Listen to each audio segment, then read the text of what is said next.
templo, nós também vamos dedicar um tempo para falarmos sobre personagens bíblicos. E como você tem acompanhado conosco, nós acabamos de ler o texto lá de 1 Samuel, capítulo 1, e nós vamos falar sobre a história de Ana, uma mulher atribulada. Vamos abrir as nossas Bíblias para mais uma leitura. No texto que se encontra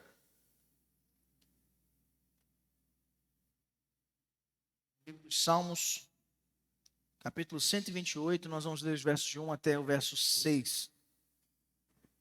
Livro dos Salmos, capítulo 128, versos de 1 a 6.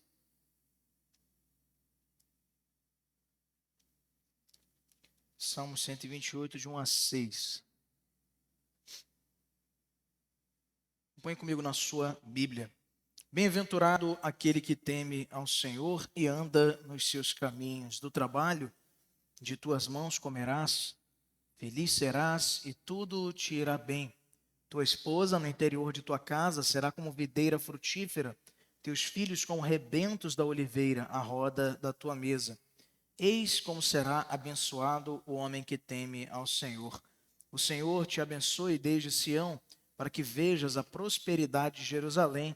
Durante os dias de tua vida, vejas os filhos de teus filhos, paz sobre Israel. Amém. Esse que, na verdade, completa um cântico de romagem também no Salmo 127. E hoje nós vamos aprender um pouquinho mais, meus irmãos, da mesma forma como vimos na semana anterior, no exemplo de Jefté. Você que acompanhou conosco, ou pelo YouTube, ou aqui presencialmente conosco na IPA, viu que uma família bem estruturada, ela vai ser de grande relevância para o desenvolvimento e a solidificação da fé no coração daqueles que o Senhor escolheu. Mas isso não é tão preponderante quanto a escolha que o Senhor faz. Isto é, o fato de nascermos numa família muito boa ou de nascermos numa família muito desequilibrada, isso por si só não vai ser determinante para nos tirar do plano da graça, porque o Senhor nos salva não por aquilo que nós trazemos até a sua presença de merecimento, pois não temos nada para dignamente ofertarmos diante dele.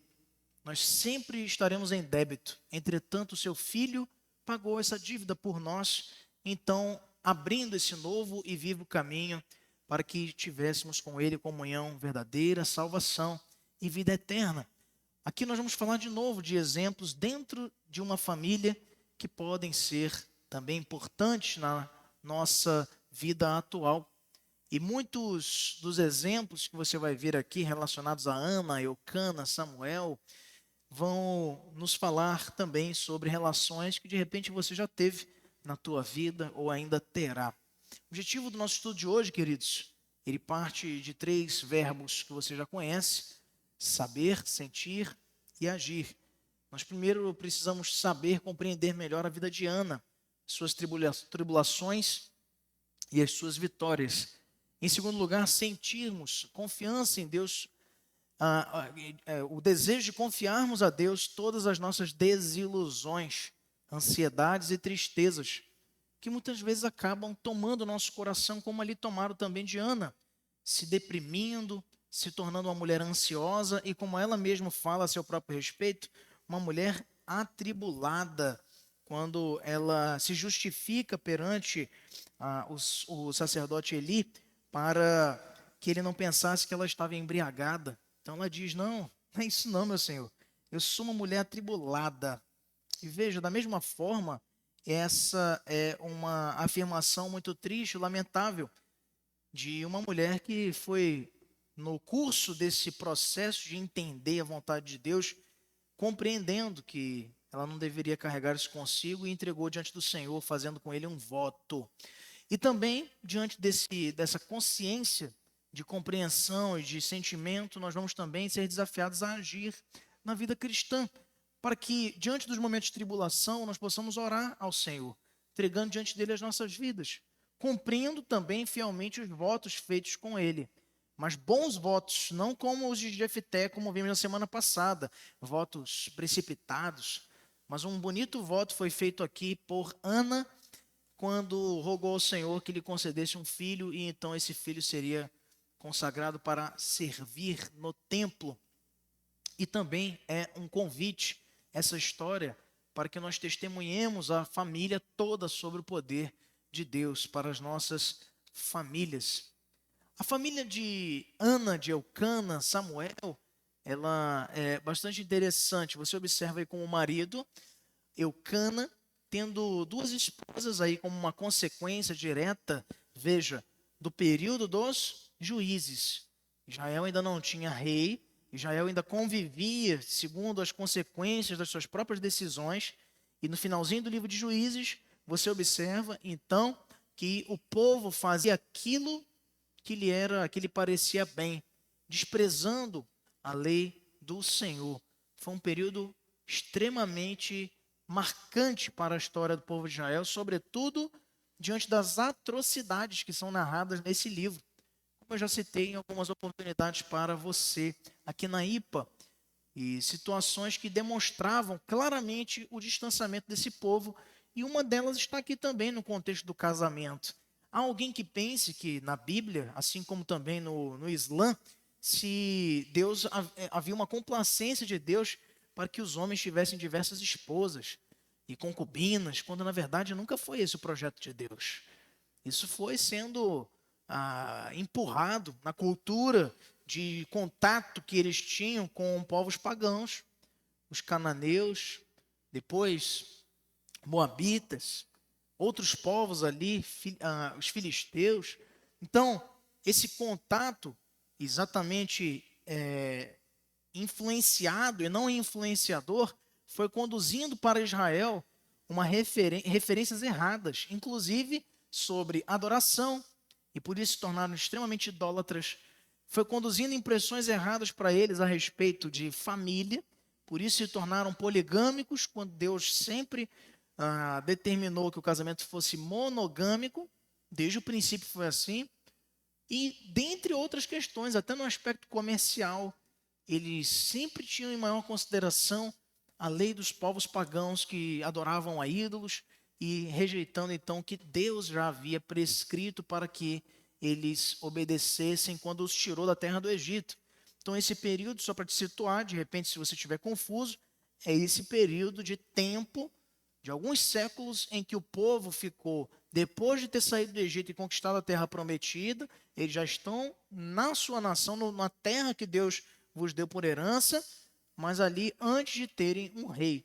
O primeiro rei foi então depois exatamente de Samuel, que foi o rei Saul, que foi um atendimento de um pleito extremamente humano daquele povo que não queria ser governado pelos juízes, o último tendo sido Samuel.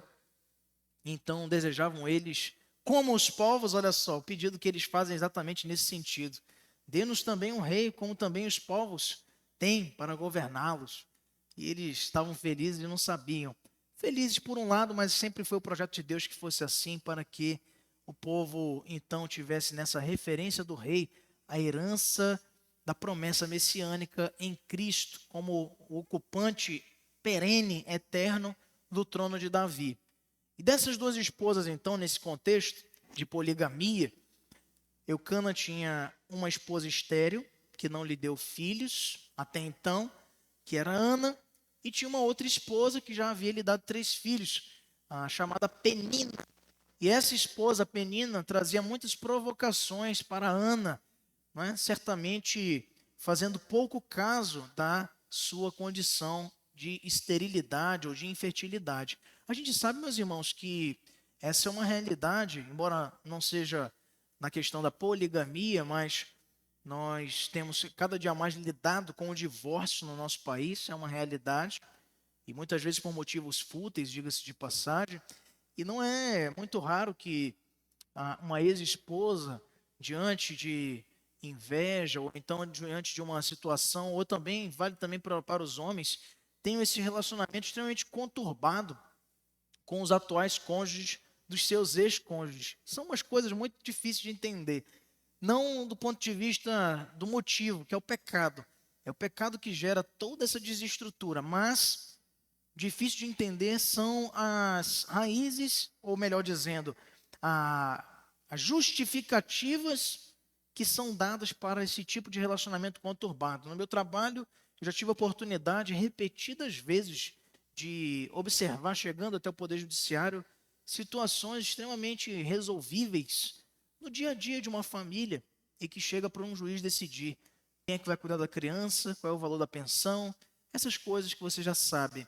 Então veja, já vi discussão sobre uma geladeira, discussão numa partilha depois de um divórcio a respeito de uma penteadeira do quarto que não valia R$ 200, mas apenas com o objetivo ali daquela litigância de vingança, de ataques pessoais, o que tem sido uma marca, às vezes até raridade, você observar um cônjuge numa situação que ele passa por um divórcio, ele abrir mão do que foi amealhado na constância da relação.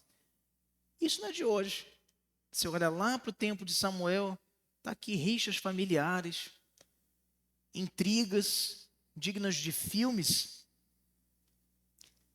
E o versículo que nos ajuda a compreender um pouco sobre essa personagem, Ana, está exatamente no verso 15, quando ela responde a Eli.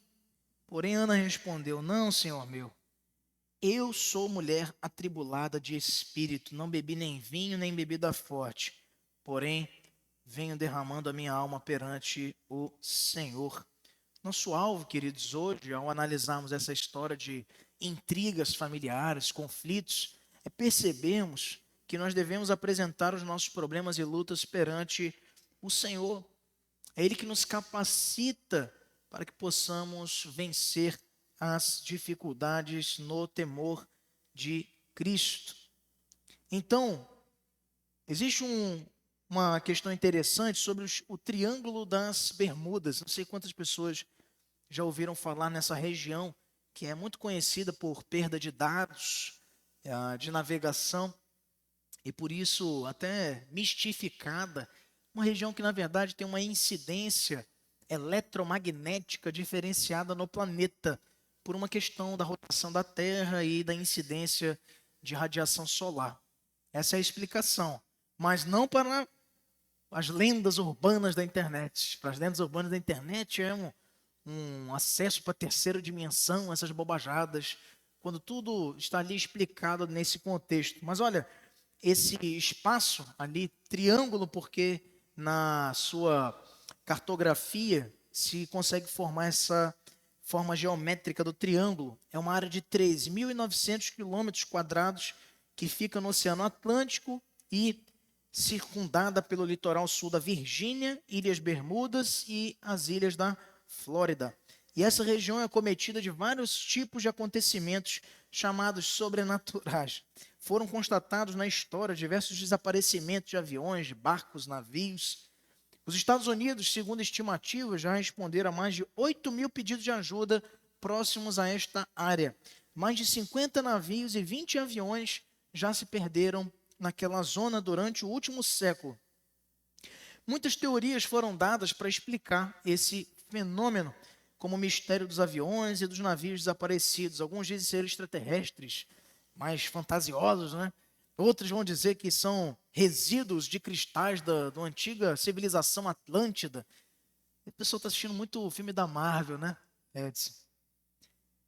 Alguns dizem que são locais de experimentos de armas militares, de antigravidade, vórtices e um monte de coisas, quando na verdade são campos magnéticos. Essa é a grande explicação ali do que acontece no Triângulo das Bermudas, como também uma área que, pela questão sísmica de placas de encontro de placas tectônicas, lida constantemente com tempestades oceânicas, furacões, tsunamis, terremotos, ondas e correntes divergentes no Triângulo das Bermudas. Então, interessante notar esse contexto. Veja, se a gente olhar fotos e gravuras que nos exemplifiquem esse local, não é, ali do Oceano Atlântico, nós poderíamos relacionar diversos tipos de perigos que um viajante encontraria ao entrar nessa zona. com esse triângulo. Agora você imagine então quantos problemas, dificuldades, lutas, quanta confusão, perda de mapeamento você tem também nesse triângulo amoroso. Eucana, Ana e Penina. Às vezes nós temos mais facilidade de superar ou de contornar dificuldades de ordem sísmica, de ordem física, até geográfica, como aqui citado no Triângulo das Bermudas, do que se lidar com problemas dentro da nossa própria casa. Quais são as grandes mazelas de se ter o coração dividido em um relacionamento conjugal? Você pode dizer para mim hoje aqui, nessa manhã, pastor, eu só tenho uma esposa e tá bom demais. Mas veja, muitas vezes você tem vivido um triângulo amoroso. É a esposa, os filhos e o esposo, havendo uma divisão que a palavra de Deus não nos autoriza a ter. O amor que se tem no âmbito conjugal, ele é sempre em primeiro lugar do que o amor para com os nossos filhos. Porque o fruto nunca pode ser mais importante que a árvore. Quem gera é quem vai ficar para a posteridade, porque os filhos depois vão crescer, desenvolver suas próprias vidas e formar suas próprias famílias. Mas tem muito casal que se encontra dividido. Tem um triângulo amoroso e lida com problemas e dificuldades. Tem casal também que lida com questões de triangulamento amoroso em relação ao trabalho. O trabalho entra ali como um concorrente do cônjuge, na atenção, no tempo, no amor que é empenhado para o sucesso de uma relação. Muitas vezes, quem sabe, um projeto pessoal, muitas vezes, quem sabe, uma maneira de ser que você exalta mais do que deveria, não se comprometendo em mudar, e isso gera também triangulação de relacionamento. São diversas as virtudes que nós poderíamos enumerar de um casamento monogâmico que traz cônjuges comprometidos e envolvidos com o sucesso de uma relação. Mas olha, mais do que essas virtudes encontradas no casamento monogâmico bíblico, você pode encontrar de prejuízos o dobro quando há essa triangulação, quando há esse triângulo pecaminoso dentro dos nossos lares. E não precisa ter uma segunda esposa, ou um segundo esposo, ou um amante. Tem coisa que vai roubar mais ainda a atenção, o tempo e drenar as energias de um casamento se a gente não pauta a nossa vida como Cristo nos orienta na sua santa palavra.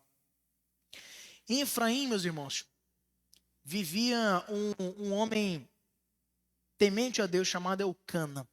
Apesar dos problemas do lar, Eucana levava suas esposas e filhos para adorar a Deus todo ano em Siló, como vemos aqui nesse texto que lemos em 1 Samuel capítulo 1. Nós não podemos deixar divisões na nossa família, como tinha no caso de Eucana com as suas duas esposas, uma que gerou-lhe filhos, a outra que era estéril, que isso nos impeça ao culto no Senhor. E a gente quer começar te desafiando a isso. Todos devem adorar o Senhor, mesmo que haja problemas no lar. Mesmo quando a gente enfrenta dificuldades, não teve uma semana muito boa no nosso casamento, na nossa família, você não pode privar aquilo que é um mandamento para nós, que é o dia do Senhor. Eu já vi, lamentavelmente, situações, às vezes até muito mesquinhas, pequenas, tirar-nos do contato do culto ao Senhor, porque brigou com a esposa e teve uma semana ruim, ou porque não está satisfeito com uma situação na vida, e deixaram de participar das celebrações. Mas veja, até mesmo Eucana, esse homem aqui, ele tinha uma consciência do que era importante, e o culto ao Senhor ele não pode ser renegado. Esse é um desafio que todos nós temos. Semanas ruins, queridos, você não imagina, seu pastor vai ter, seu presbítero vai ter, todos os líderes da igreja vão ter. Se todo mundo fosse dar o luxo, já não tive uma semana boa, só vou para a igreja quando eu estiver muito bem. Então está tudo errado, porque a igreja não é um local para gente perfeita. Se for assim, tem que sair todo mundo aqui, porque ninguém é, a começar por mim. A igreja é um local de crentes pecadores, entretanto arrependidos. E isso mesmo nos traz um senso de confiança no mérito da graça de Cristo. Não no seu estado de espírito, na tua capacidade de estar bem com a tua esposa, com os teus filhos, para poder, não, aí já que agora eu estou bem, essa semana eu vou servir ao Senhor, vou cultuá-lo. Eucana ia do mesmo jeito, com a mesma dificuldade que ele enfrentava para Siló adorar ao Deus Todo-Poderoso, uma vez por ano, como mandava a lei de Moisés. Existem alguns detalhes importantes sobre Eucana, queridos.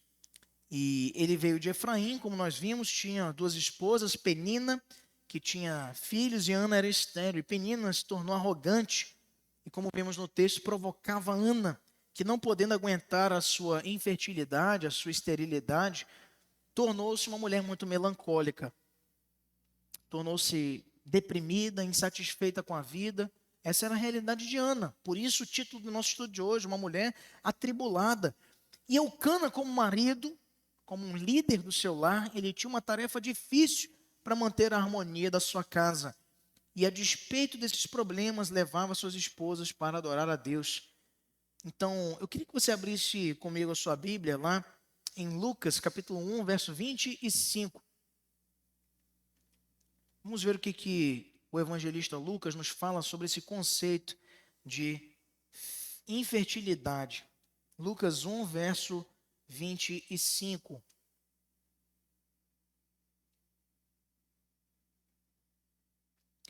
Vamos ver o que significava a infertilidade. Hoje é um grande dilema da sociedade. Dizem que por conta da alimentação que nós levamos, ou quem sabe pelas deformações genéticas que foram passando-se ao longo da formação da nossa geração, e este e outros fatores têm contribuído para um aumento crescente da infertilidade conjugal, muitas vezes por conta do homem, às vezes por conta da mulher. E isso é uma questão alarmante que tem sido, acredite você, muito mais comum do que você possa imaginar. Então, no tempo bíblico, pior ainda, porque hoje você ainda tem os recursos da medicina, você ainda tem um avanço da tecnologia, das terapias, dos tratamentos, para que se minorem, quando possível, os efeitos dessa infertilidade, seja do homem, seja da mulher. E, sobretudo, e pense comigo, quando se não tinha ultrassom, não se tinha exames mais aprofundados, aliás, não tinha exame nenhum, né, na época aqui de Eucana, de Ana, Penina. Então, vou fazer uma pergunta para você. Sempre que num casamento não se tinha filhos, a culpa era de quem? Era sempre da mulher, que era fácil, né? Mas isso é totalmente verdade? Será que a culpa era sempre da mulher mesmo? Não. Hoje nós temos isso muito claramente. Por quê?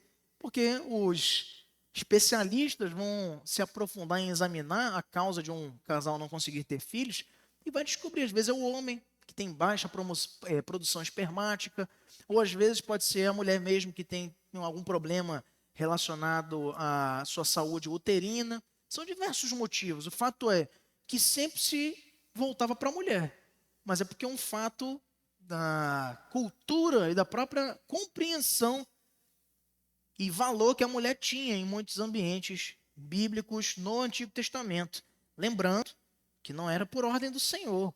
Isso aqui, veja, da mesma forma como Eucana se sentiu no direito de ter duas esposas, ele não podia em nenhum momento dizer que Deus o autorizou a fazer isso.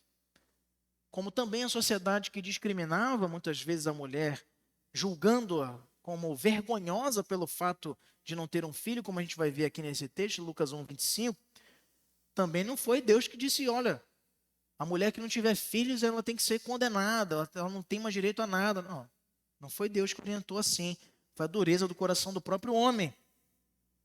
Lucas 1, 25, assim me fez o Senhor, contemplando-me para anular o meu opróbrio perante os homens, a minha desonra ou a minha vergonha.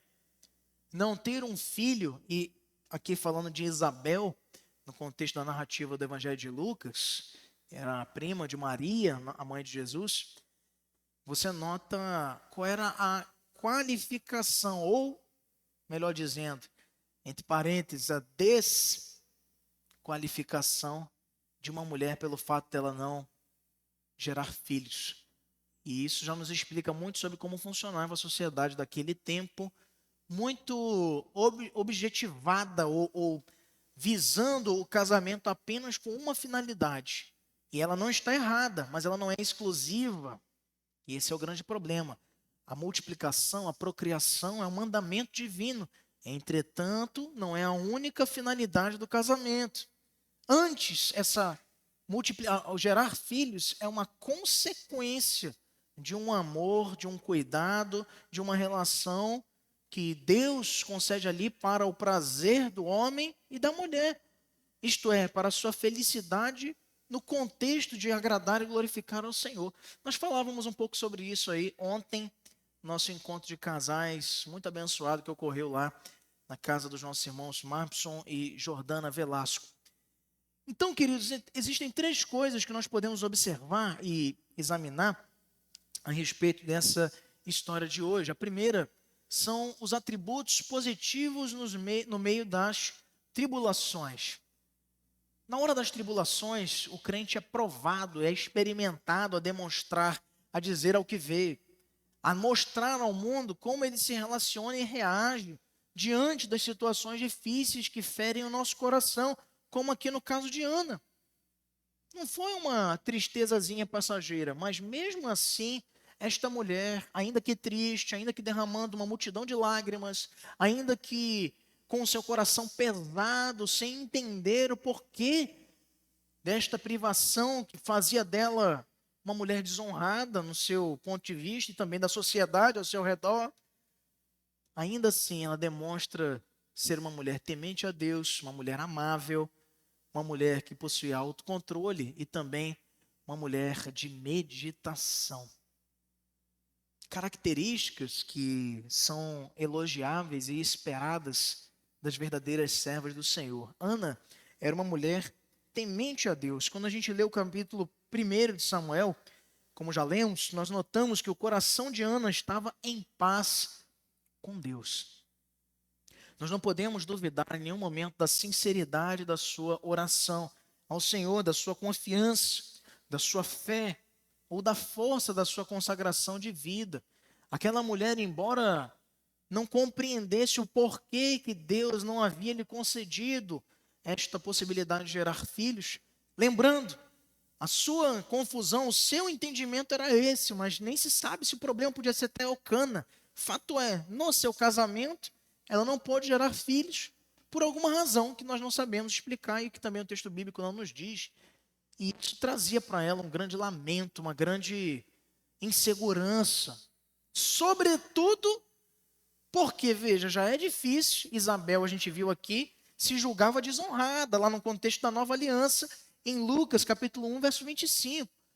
Mas olha, até onde me consta, Zacarias ele não tinha outra esposa.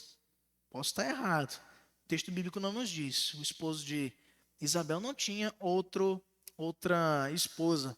Você imagina então Ana, que além de não gerar filhos, tinha que lidar todos os dias com a outra esposa de seu marido, que tinha filhos e ainda zombava dela. E aí? A porta ela não está só aberta para depressão, ela está escancarada e o tapete está desenrolado para ela entrar e tomar posse ali do coração todinho daquela mulher fragilizada, amedrontada, calada e sofrida. Mas é na hora da provação, das tribulações, meus irmãos, que nós somos desafiados a temer ao Senhor. Sabe por quê? Porque quando a gente faz como Jó, em algum momento da sua trajetória, começa a questionar Deus, sabe? Esse exercício ele é profundamente prejudicial para você e para mim. Porque a gente passa a desconfiar. É como se Deus estivesse falhando na nossa vida. Senhor, todo mundo menos eu, sabe? Senhor, todo mundo pode porque eu não. Como se Deus não tivesse seus planos, como se Deus não tivesse seus projetos, como se Deus não levasse a efeito tudo aquilo que Ele quer, sem nenhum obstáculo para que a sua vontade se cumpra. mas nós não a conhecemos toda, até por conta da nossa limitação. E é por isso que, diante das negativas, seja do silêncio ou mesmo do não de Deus, nós somos convidados, como Ana aqui, a temê-lo. E temer o Senhor não é ter medo, é confiarmos que, embora não seja o que nos faz bem naquele momento, embora não seja o que nos agrada, a sua vontade sempre será o melhor para nós. E também o tempo do cumprimento da sua vontade. Até porque, veja só, Deus, na sua permissão, na sua vontade preceptiva aqui, no contexto aqui mais permissivo, ele mantém esta condição de infertilidade até certo tempo de Ana, porque ele tinha um propósito, ele tinha um tempo para usar o seu filho como um grande líder do povo de Deus, a saber, Samuel, que foi o último sacerdote, aliás, o último rei, perdão, o último juiz, agora sim, de Israel, e também acumulando nesse seu ofício o ofício sacerdotal, justamente pelo fato de ter sido ensinado ali por Eli no templo, como cumprimento do voto, da promessa que Ana havia feito com o Senhor. Ana, ela se mostrou temente a Deus, e nós temos nos mostrado tementes ao Senhor, confiando que seus planos são melhores para nós. Ela também era uma mulher amável. Seu marido, diz o texto, a amava muito. Está lá no verso 5, veja comigo. Ele diz assim: a Ana, porém, dava porção dupla, porque ele a amava, ainda mesmo que o Senhor a houvesse deixado estéril. Deus ali não desamparou a ela, mostrando que apesar da sua situação que naturalmente iria lhe trazer uma diminuição de afeto, de atenção, porque ela não tinha filhos, ela coloca no coração de Eucana um amor diferenciado pela sua esposa, protegendo-a, amando-a. E a gente aprende aqui com os dois. A gente aprende, veja, Eucana está errado, tem que ter duas esposas, não é uma só. Ele está de bom tamanho. É o que Deus nos ensina na sua santa palavra. Mas, ainda assim, esse tratamento que ele tem para com Ana é um tratamento esperado e desejado de cada bom esposo, de cada bom marido, de proteger a sua esposa, amando-a. O amor é o melhor instrumento de proteção que nós temos à nossa disposição para trazer segurança dentro do nosso lar. E principalmente um amor que é uma consequência do amor a Cristo. Se nós amamos a Deus sobre todas as coisas, esse amor ele é transbordante, porque o amor de Deus ele não passa desapercebido e, portanto, ele também influencia as nossas relações. Ele influencia o nosso casamento, influencia a educação dos nossos filhos, influencia a maneira como nós nos comportamos no nosso trabalho, influencia tudo e em todo momento, nos movendo para sermos mais parecidos com Ele do que com a nossa velha natureza. O fato dela ser estéril não diminuiu o seu valor aos olhos do seu marido. Como também, queridos, cada um de nós não deve olhar em consideração aquilo que diminui os defeitos dos nossos cônjuges, mas devemos olhar com proteção, especialmente os maridos, digo aqui nesta manhã. E note só essa pergunta que ela faz no verso de número 8. Então Eucana, seu marido, lhe disse: Ana, por que choras? Por que não comes? E por que estás de coração triste? E ele pergunta a ela: não te sou eu melhor do que 10 filhos? E aí eu volto lá para o que eu falei no início. Qual é o amor que ele tem que ser marcado? Uma família, um casamento feliz, ele está marcado por um amor que é primordial, é referencial no esposo e na esposa. E depois nos filhos. Quando os filhos se encontram e absorvem um amor desequilibrado nessa relação, você pode ter certeza que não tem como ter sucesso num casamento. Porque o espírito da competição ali vai estar sempre presente. E também não se cumprirá o que a própria palavra de Deus nos ensina a respeito do amor matrimonial, que é sacrificial. do marido, doando-se como Cristo doou-se pela sua igreja, não vendo em consideração o seu pecado, mas olhando para o seu próprio amor incondicional e a sua decisão de amá-la e salvá-la. Também nós observamos o domínio próprio. Microfone aqui para o nosso presbítero Oswaldo. O domínio próprio, o autocontrole, que é uma marca de quem tem o fruto do Espírito, como está lá em Gálatas 5. Ana possuía também esse autocontrole porque não entrava em conflito com Penina, que a rechaçava, que fazia pouco caso da sua situação de infertilidade. Na festa anual, quando essa provocação ela exaustivamente aumentou em face de Ana, Ana foi sozinha ao santuário para chorar e orar solitariamente.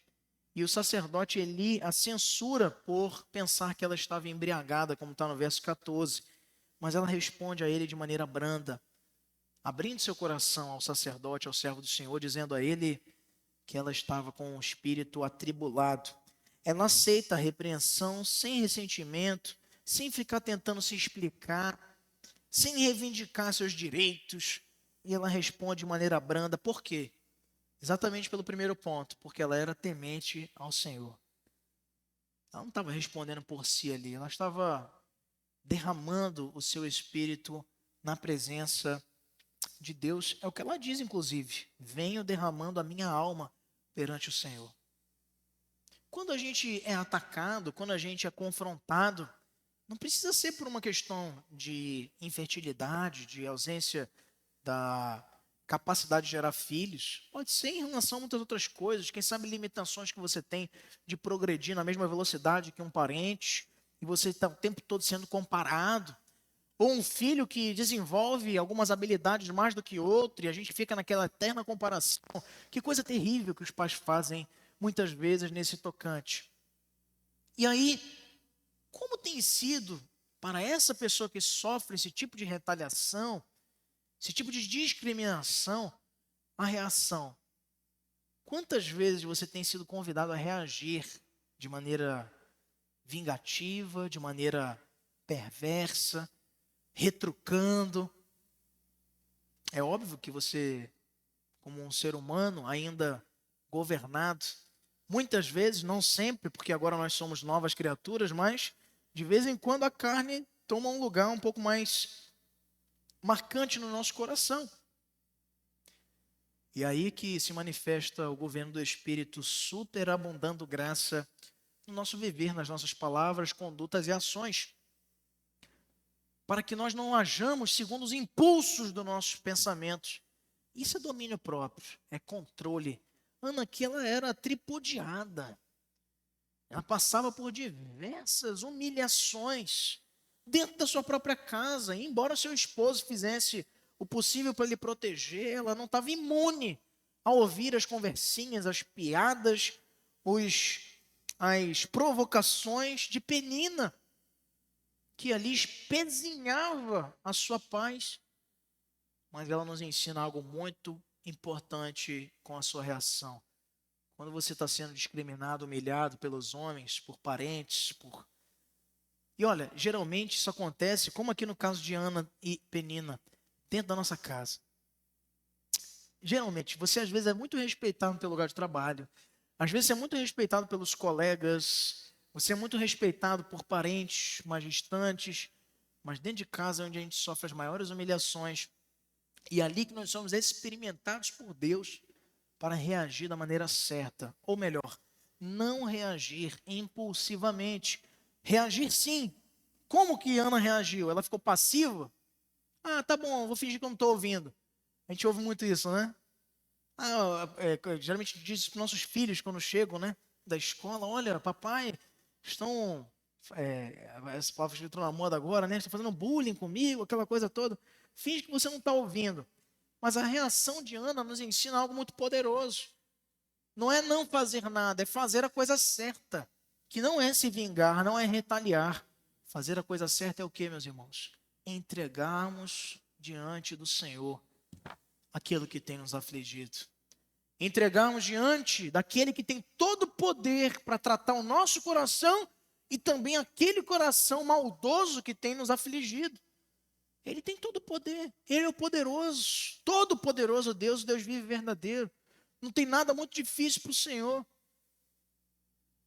E às vezes a gente quer resolver com a nossa própria mão e tem decepções e acumula frustrações por não levarmos para quem tem todo o poder de resolver, como Ana fez aqui. Se controla e leva para o Senhor aquela aflição que tomava o seu coração. Pode falar, presbítero Oswaldo. Bem, a maior parte dos problemas que nós temos em casa somos nós mesmos que criamos. Às vezes a gente nem se apercebe disso. É uma suposição, mas vamos supor que Ana, sendo a primeira esposa, a primeira mulher de Eucana, ele percebendo que não tinham filhos, ele se autoriza, né, a buscar uma segunda esposa. Nesse momento, ela já foi humilhada, né? E já sofre a humilhação do próprio esposo, mesmo que não querendo, mesmo que não tendo esse objetivo, mas ele acaba provocando isso. A grande questão aí é que, mesmo tendo essa, entre aspas, autorização ou essa complacência, os sacerdotes da época, eles aceitavam isso ou eles simplesmente faziam vistas grossas? E também há a outra questão, por exemplo, dentro da família, quando um irmão falece, o irmão mais velho A lei do levirato. tem a autorização de tomar aquela esposa como sua esposa. Mas é a esposa mesmo ou apenas sob sua proteção? Não, era esposa mesmo. Com tudo que tem direito.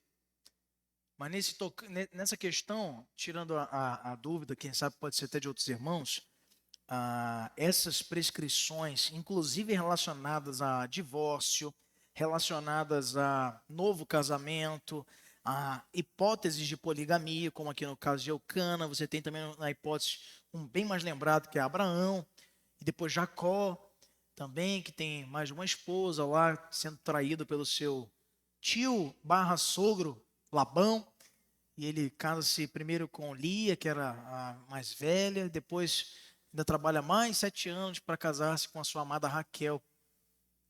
E aqui no contexto, isso tudo eram autorizações do Talmud, da tradição judaica, que depois foi sendo capitulada. Isso era primeiro uma tradição oral, que passava de pai para filho, e isso que você vai observar na prática poligâmica, que no contexto de Abraão é muito mais justificável, porque ele vem de uma convivência pagã ali na Mesopotâmia, naquela região onde ele vivia antes do Senhor lhe tirar dali para lhe mandar para a terra que ele ia lhe mostrar, a terra que emana leite e mel. Então ele já vem com esses costumes e vai sendo lapidado no meio do caminho. Jacó, da mesma forma, sendo aí uma terceira geração dessa promessa dada por Deus, né? A Abraão, depois a Isaac e a seus 2 filhos, naquele contexto todo da primogenitura que você já conhece, Esaú e Jacó, eles também ainda têm uma forte influência de nações pagãs, e isso vai sendo demonstrado ali com o tempo, conforme Deus vai trabalhando na vida dos seus servos, e muito especialmente quando ele então traz ao povo a sua lei, que, diga-se de passagem, não contemplava nenhuma autorização para a contração de novas núpcias ou da bigamia ou a poligamia, como no contexto aí também de Eucana. Mas, muito provavelmente, como o irmão bem citou, a questão da infertilidade pode ter sido, muito possivelmente, o fator que levou, como também no caso de Abraão, né? A gente conhece a história lá da concubina dele, da serva de Sara, né? Que ela mesma o recomendou que coabitasse com ela para ter uma descendência. Essa era uma preocupação muito própria da civilização, das civilizações antigas, a questão da posteridade genética, né? da manutenção do herdeiro ali. Então, tanto é que, nesse contexto, Você não tem na Bíblia nenhuma autorização nesse sentido. Isso era, na realidade, uma concessão de homens. É mais ou menos dentro disso que Jesus nos fala quando esclarece lá para os seus ouvintes acerca do casamento e do divórcio. Quando ele fala, não foi o Senhor que estabeleceu assim. Ele estabeleceu o casamento como uma união indissolúvel, inseparável. Mas, pela dureza do coração de vocês, é que Moisés, veja, Moisés concedeu que eles pudessem, então, diante de algumas circunstâncias, no casamento, então, autorizando assim o divórcio.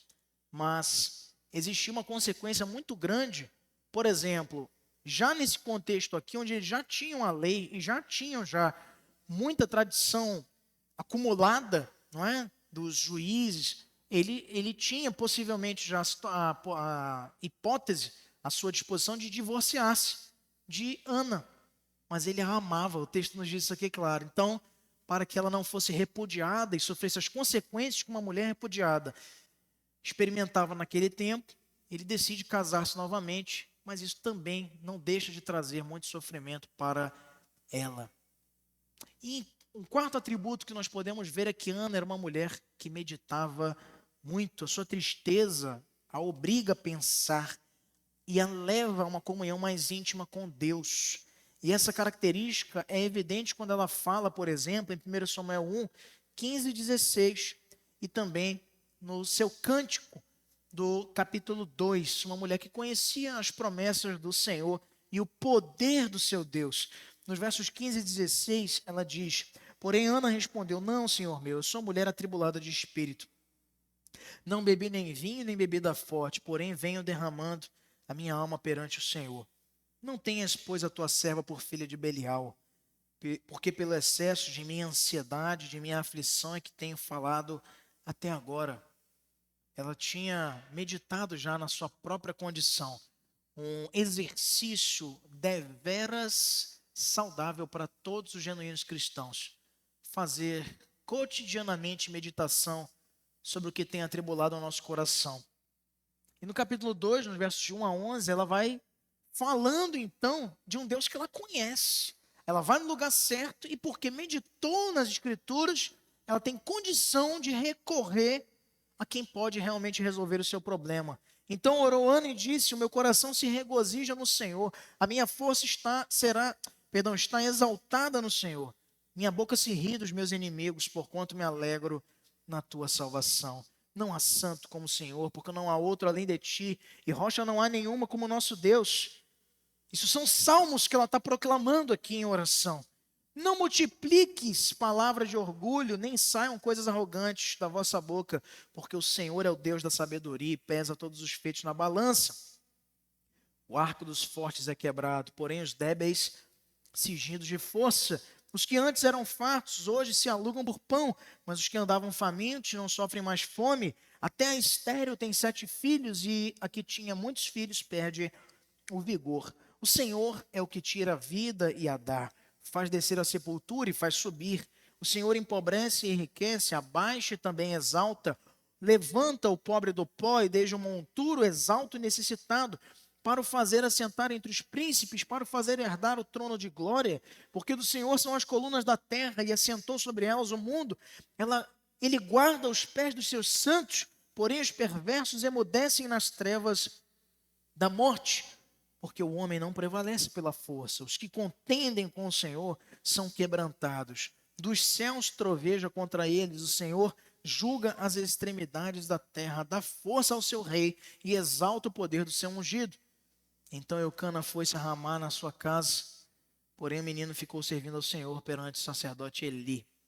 Essa oração mostra-nos uma mulher que conhece muito o Deus que ela serve e que tinha convicções profundas sobre o poder e o agir de Deus quando faz um voto diante dele para ofertar o seu próprio filho como um voto de gratidão pela geração dessa criança, que foi um milagre de Deus. Jonathan Edwards nos diz que os santos são como as estrelas. Quanto mais escura a noite, mais brilhantemente reluzem. É diante das escuridões da vida, das noites escuras, de períodos tenebrosos que nós enfrentamos, que os cristãos são desafiados a, como Ana aqui, destacarem atributos que sejam condizentes com a fé que nós ostentamos.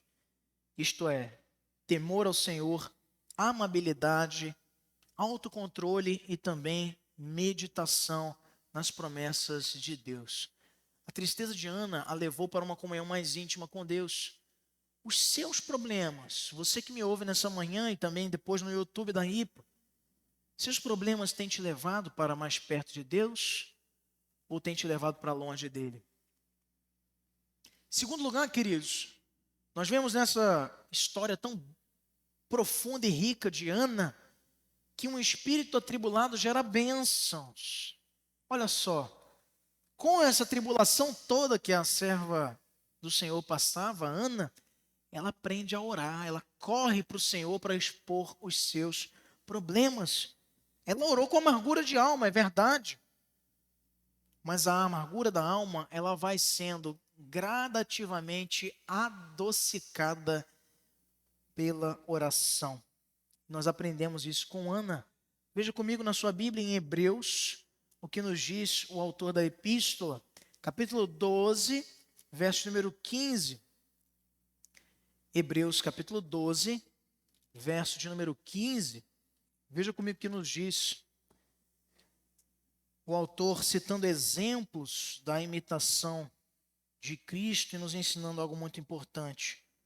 Atentando diligentemente, porque ninguém seja faltoso separando-se da graça de Deus, nem haja alguma raiz de amargura que brotando vos perturbe e por meio dela muitos sejam contaminados. Ana estava naturalmente amargurada e não podia ser diferente. Mas veja, você vai lidar diversas vezes também na tua vida com a amargura, com a dor, com as limitações de um espírito que ainda não está totalmente aperfeiçoado. Mas o fato de você lidar com isso não é tão importante quanto que você entenda que logo que isso nasce no teu coração, você precisa levar ao lugar correto para que haja o remédio, haja o tratamento, haja um processo de cura verdadeiro que somente através da oração nós podemos adquirir. Não é possível nos livrarmos daquilo que tem amarrado o nosso coração com mágoas, com rancores, sem orarmos.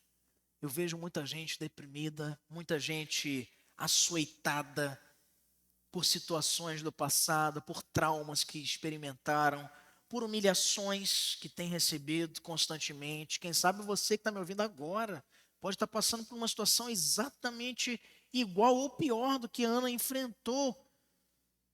Mas não tem outro jeito, meus irmãos. É na oração, é na decisão certa de nos colocarmos de joelho diante do Senhor que nós temos o nosso coração mudado. E o nosso coração passa por um processo de limpeza e ele nos deixa leves, nos deixa em paz, nos deixa confortáveis para fazermos da nossa vida um instrumento útil nas suas mãos. E veja, você não pode ser um vaso usado por Deus estando todo sujo, todo amargurado, cheio de peso, cheio de pedra, que o faz difícil de carregar.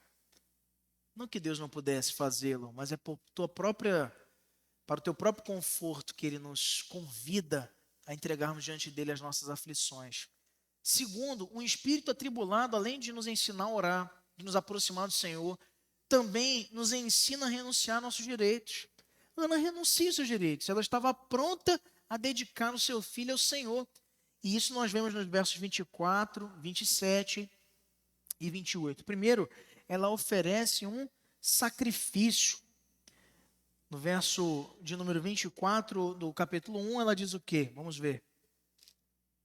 Havendo desmamado, levou consigo com um novilho de 3 anos, um efa de farinha e um odre de vinho, e o apresentou à casa do Senhor, a Siló. Era um menino ainda muito criança, um bebê, uma criança desmamada, possivelmente entre 2 e 3 anos, então é apresentado para que fosse ali educado pelo sacerdote Eli e crescesse como uma oferta ao Senhor para ser poderosamente usado por Ele. A oração que ela faz e espera escapar de uma triste situação é uma oração de renúncia. Veja como toda essa amargura, essa situação difícil, seu espírito atribulado, gera um grande benefício para a sua vida. Mas como assim, pastor? Parece contraditório. Se ela está perdendo seu próprio filho. Mas veja, ela testemunhou uma das poucas mulheres da história. E aqui, ela está no rol destas, nós vamos ver. Testemunhou com seus próprios olhos um milagre de Deus. E entrou para a história. A gente só quer saber, às vezes, diante do Senhor, dos nossos direitos. A renúncia, ela é uma das marcas mais genuínas de um verdadeiro cristão. Isto porque, meus irmãos, o convite que Cristo nos faz não é para que você angarie ou recolha muitos direitos. Ele diz assim: quer me seguir? Tome a sua cruz, negue-se a si mesmo e venha. É renúncia. Para seguir comprometidamente a Cristo, você vai abrir mão de muitas coisas que você julga importantes e especiais na tua vida, mas com uma recompensa muito mais elevada do que você possa imaginar. Que não é aqui na terra, tá? É um galardão que Ele tem reservado para aqueles que nele confiam, para aqueles que forem fiéis até o fim. É a promessa que Ele faz para a igreja, lá em Apocalipse, dizendo: seja fiel até a morte, eu te darei a coroa da vida. Ela se sacrifica. Veja, é muito relevante essa renúncia que ela faz. Como é também, e essa história se repete, quando Deus pede que Abraão sacrifique seu filho.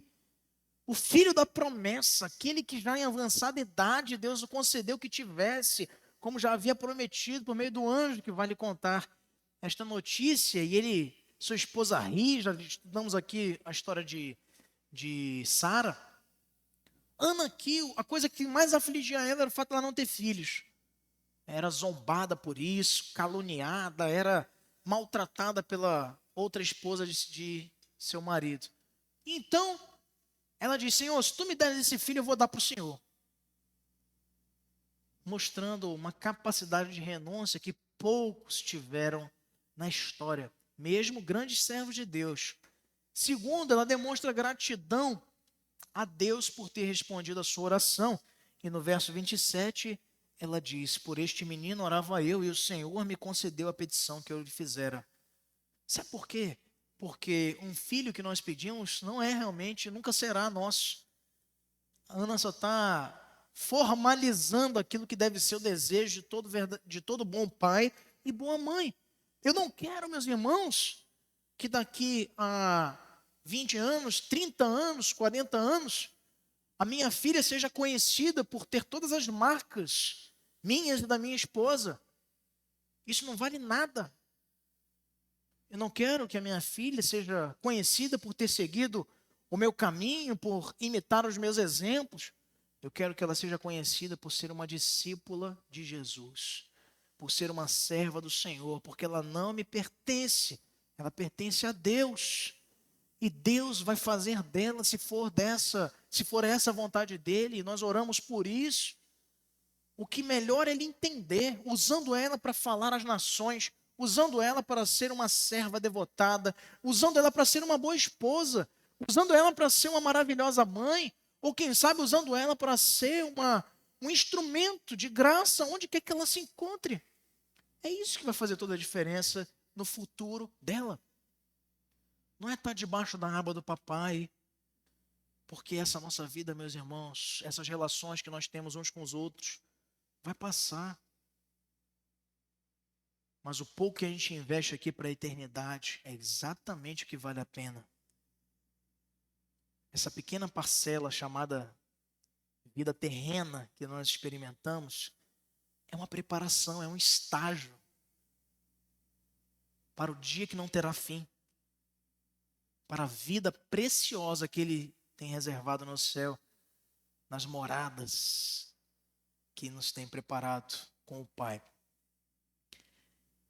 E ela mostra a renúncia ainda fazendo uma entrega completa ao Senhor. No verso 28 é dito, pelo que também o trago, o filho, como devolvido ao Senhor, por todos os dias que viver, pois do Senhor o pedi, e eles adoraram ali ao Senhor. É muito difícil, meus irmãos, abrir mão de um filho, mas tenha certeza, não existe um meio termo, tá? Não existe um meio do caminho no tocante aos nossos filhos. Ou ele é do Senhor, ou ele é do mundo. Ou ele pertence a Cristo, completa e totalmente.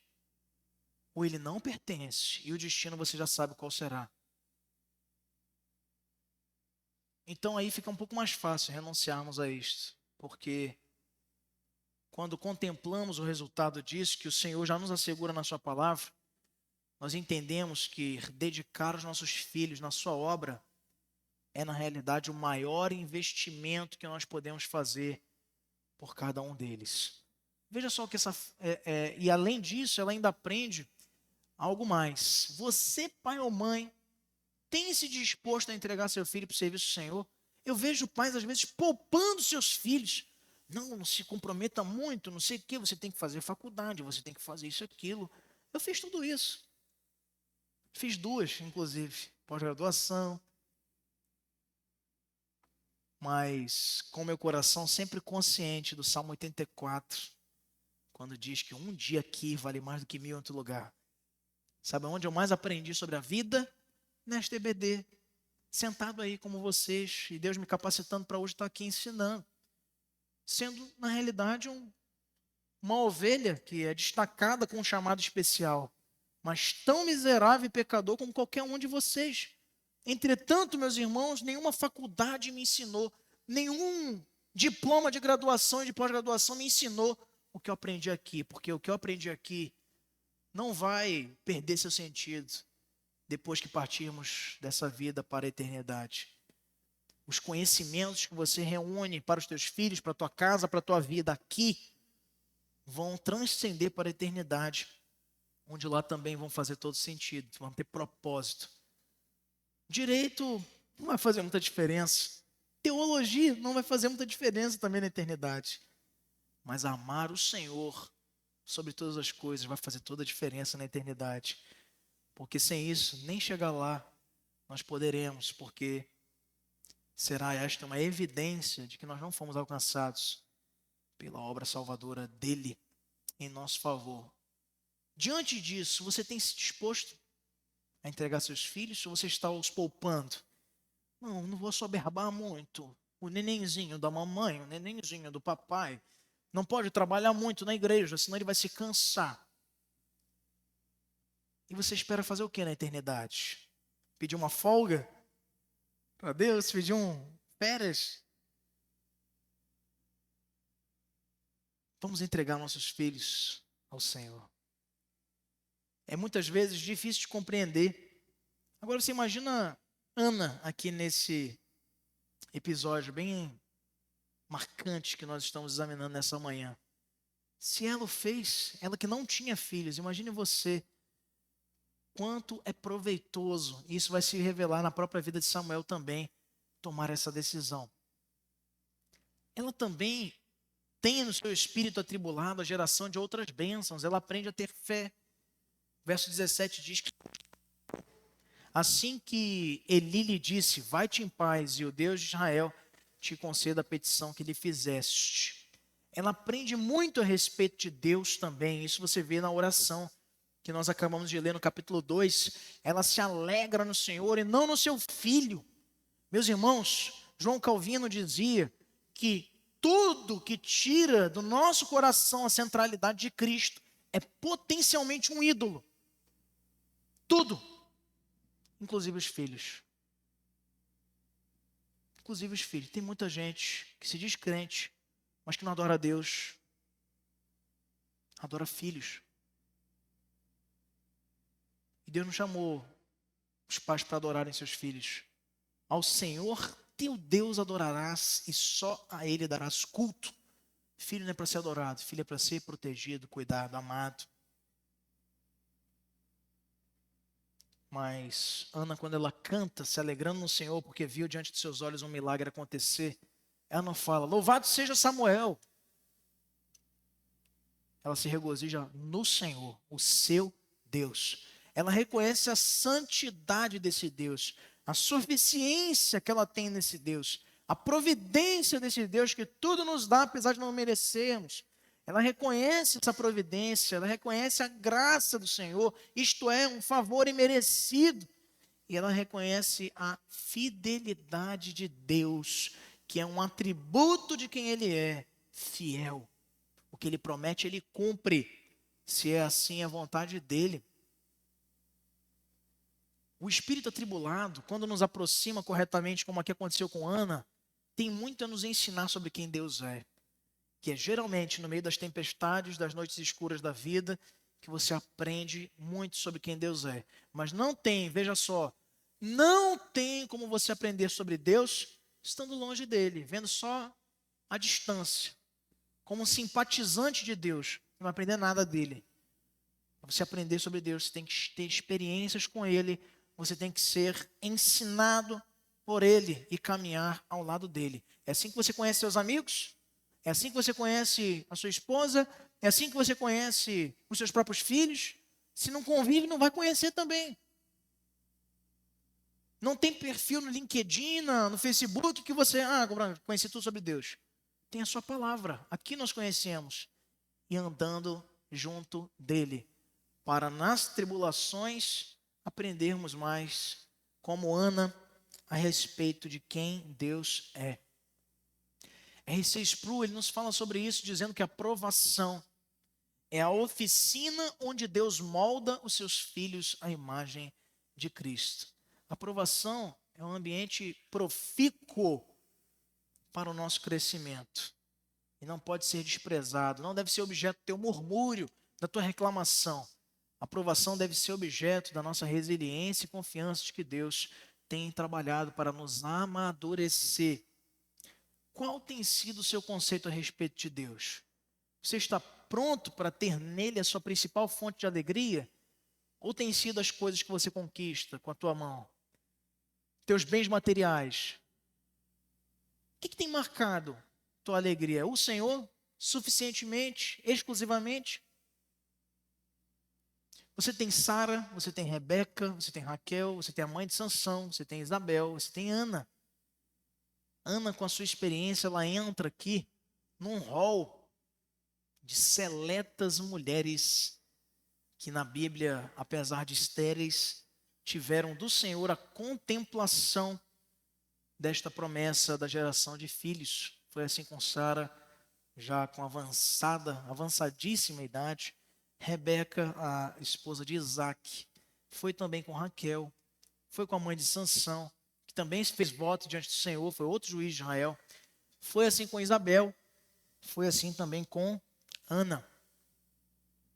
Em terceiro e último lugar, meus irmãos, as tribulações, como nessa história de Ana, elas são frequentemente transformadas em alegria. Você vê que nesse contexto uma oração sendo respondida.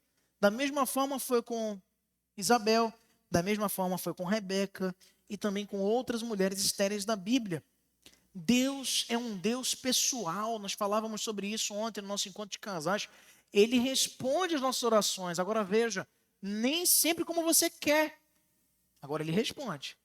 Ele responde às nossas orações. Segundo, graça para criar o filho.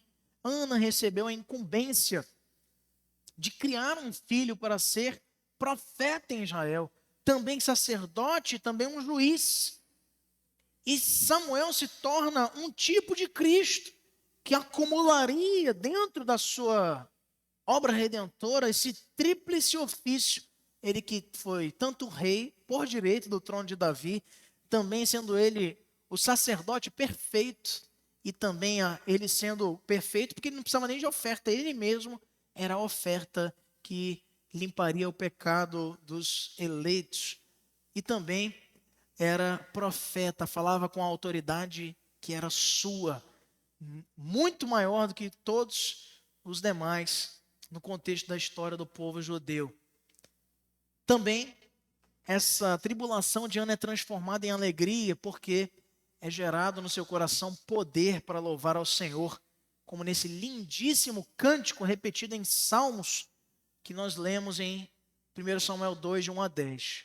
E finalmente, sua tribulação é transformada em alegria para preparação para receber mais bênçãos.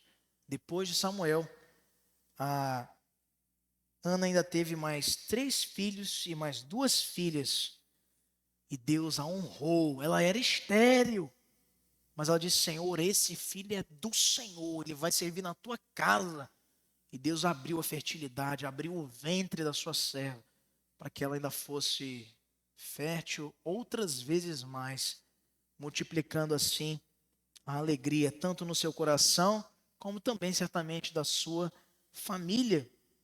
E acaba que ela, não por essa razão, mas supera este complexo de inferioridade relacionado a Penina, porque agora tem até mais filhos que ela.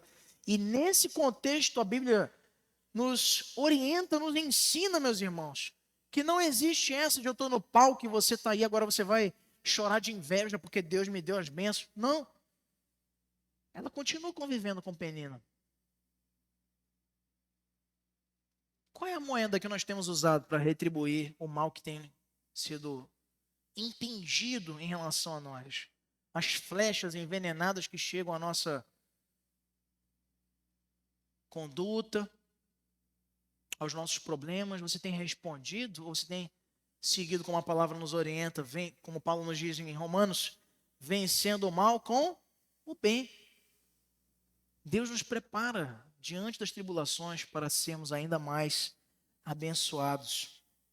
E depois de levar Samuel à casa do Senhor, 5 filhos ela recebe em troca de um, dedicado a ele. E ela prova aquela promessa no verso de número 30 do capítulo de número 2. Vamos ler? Verso de número 30, que ele diz: Portanto, diz o Senhor Deus de Israel, na verdade, dissera eu que a tua casa e a casa de teu pai andariam diante de mim perpetuamente. Porém, agora, diz o Senhor, longe de mim tal coisa, porque aos que me honram, honrarei, porém os que me desprezam serão desmerecidos. Isso aqui, Deus estava falando para Eli, que era um sacerdote desleixado, descomprometido. Mas Deus usa aqui da sua soberana vontade para honrar aqueles que o honram. É isso que ele diz para Eli, certamente se referindo a Ana, que o honrou com o voto que havia feito diante do Senhor. Como você tem reagido também a essas provações? Paul Washer nos diz que a tribulação nunca é um desperdício na vida de um cristão, pois nela nós aprendemos a encontrar alegria em Cristo e não nas circunstâncias. Nunca a tribulação vai ser desperdiçada. Na pior das hipóteses, ela vai te fazer orar mais. Na pior das hipóteses, ela vai te aproximar mais do Senhor, vai te ensinar mais sobre quem Ele é e vai te conceder um coração mais maduro, mais consciente de que o Senhor ainda tem realizado seus milagres no meio de nós. Como você tem reagido a essas provações? Como Ana? Ou tem reagido como Pedro, antes da conversão? Pega a espada, decepa as orelhas por aí de quem tem te ameaçado, como Malco, aquele servo do sumo sacerdote. E Jesus, olha ali, Pedro, guarda essa espada. Aproveita para se aproximar de Deus nas horas de provações ou buscar a vontade dEle. Às vezes, meus irmãos, Deus não nos pode abençoar enquanto não passamos pelo fogo da aprovação. Eu queria fazer uma correção, na realidade Ele sempre pode nos abençoar, basta Ele querer. A questão é essa, não é que Ele não possa.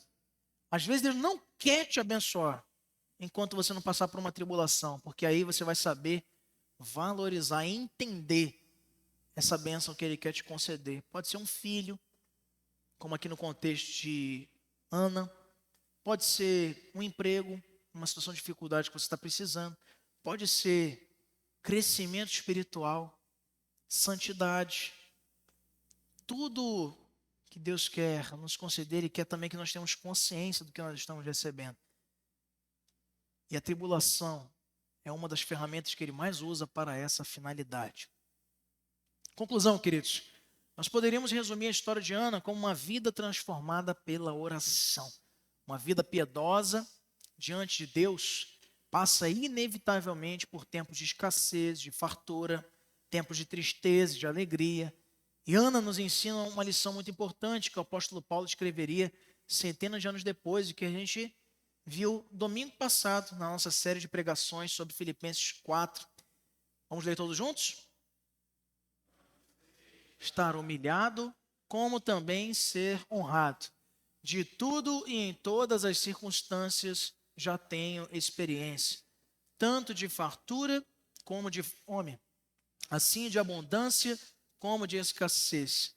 Tudo posso naquele que me fortalece. Suficiência em Deus. Aplicação, queridos, o sofrimento ele pode me levar a uma comunhão mais íntima com o Senhor ou pode me afastar dele, que é o que mais acontece. Como você tem reagido diante dos sofrimentos na tua vida? 2, a oração realmente transforma pessoas e situações, isso é um fato incontestável. Creio nisso, já provei na minha vida. Às vezes você vê na vida dos outros, mas quando é contigo é diferente. Você já viu ele amortizando, ele tirando do teu caminho um pecado que você tem lidado e pediu e tem orado e tem se esforçado no Senhor. E você viu ele agindo, matando o teu pecado? 3, estou pronto, estamos prontos, como Ana, a entregar nossos filhos para o sagrado ministério.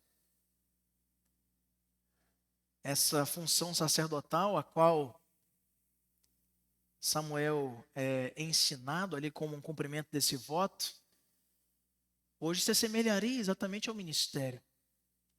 Mas qual seria a tua alegria se o teu filho te disser que tem um chamado, uma vocação para ser um pastor de ovelhas?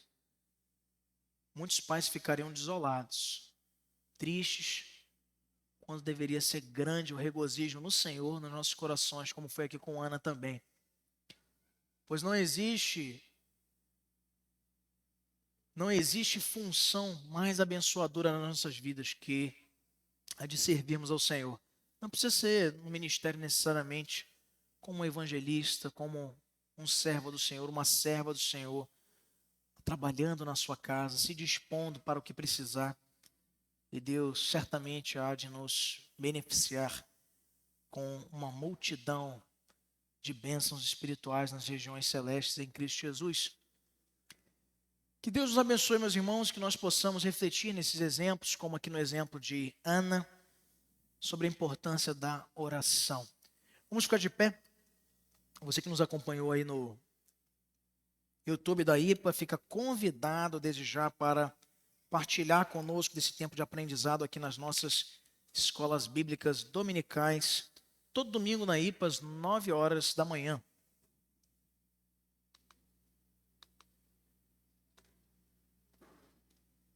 Nós vamos cantar um cântico de encerramento.